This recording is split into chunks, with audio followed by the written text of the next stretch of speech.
welcome to another video today. As promised, I said I was going to deliver.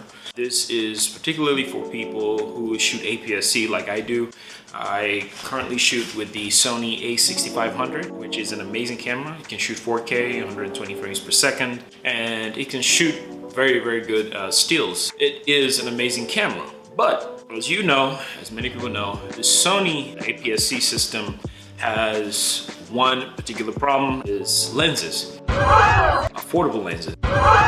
And I know there are the Sigma Trio, the 16mm 1.4, the 56 1.4, 30 1.4, which are amazing lenses, but for someone who cannot afford $300+ or doesn't want to spend that kind of money on those type of lenses, Sigma released another trio prior to that, which was the 19mm 2.8, 30mm 2.8, and also the 60mm 2.8. And from those three, I would say the most versatile and the more affordable would be the Sigma 30 2.8. The 30mm is arguably the most versatile lens for an APS-C, and especially if you go on Amazon right now, it's about 150 bucks. And you can also get it a lot cheaper on eBay for a used one. But the reason why this is my most versatile lens is because it's just right in the middle. It's almost a 50mm full frame equivalent. That's one of the main reasons why I like this lens. Now, if you're starting out and you can't afford the new Trio, I highly recommend you checking out this particular lens.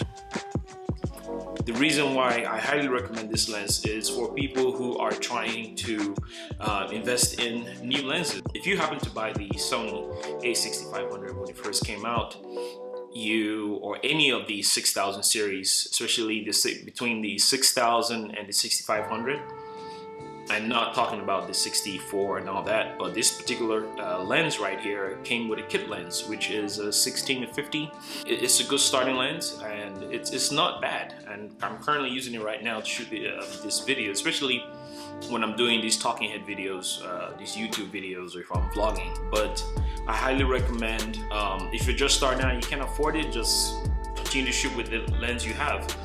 But the main issue with this lens that I have is the low light capability. Like right now I have my light not too bright, but I just have it high enough so that you can see me, and it's pretty good, especially if it's around a good light source. But when you're shooting a 2.8, you tend to let in more light, which is a good thing, because if you're shooting around low light environments, it helps capture that. I mostly use this lens for my street photography. The odd thing about this lens is that although it's at a 2.8, it's sharp as around 5.6. We can go into the details about the chromatic aberration, but I don't want to do that. For me, this lens is sharpest at 5.6, especially when I'm shooting outside and things like that. If I'm shooting at 2.8, it's just because I'm just trying to get some separation from the background. But I highly recommend this lens, and I'm sure you can get it a lot cheaper on Craigslist or eBay, and it's really worth the investment. It's entirely subjective, and if you're trying to leave your kit lens, the 16-50, which is not a bad lens. So, like I said, once again, this is subjective, and it's just something to think about. But it is just something to share with you guys, especially those of you who are filmmaking on a budget, pretty much broke. Yeah, you're broke, just like me. Yeah, you're broke, and there's nothing wrong with that, okay? If you don't have any money, you just don't have it.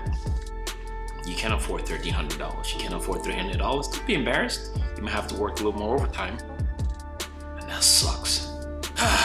Anyway, thank you guys for watching, and I will see you guys next time.